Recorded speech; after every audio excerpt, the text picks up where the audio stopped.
5 investments na pwede mong simulan if 5,000 pesos lang yung pera mo.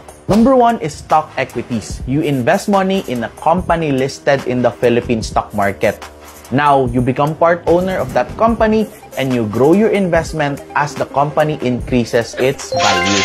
Number 2, bonds. When you purchase a bond, nagpapautang ka ng pera sa isang company and in return, you get paid with a fixed interest rate. Number 3, mutual funds. This is a type of investment where it involves pooling funds from different investors and the mutual fund company investing the money in stocks, bonds, and other instruments.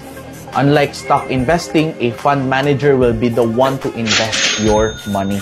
Number 4, VUL or Variable Universal Life. This is a combination of having an investment and insurance at the same time. You are investing in stock equities, bonds, or cash equivalents. And at the same time, you are protected with a life insurance policy.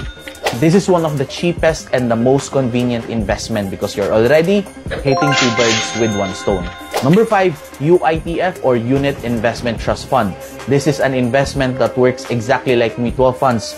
However, it is managed by a different fund manager that is handled by a bank.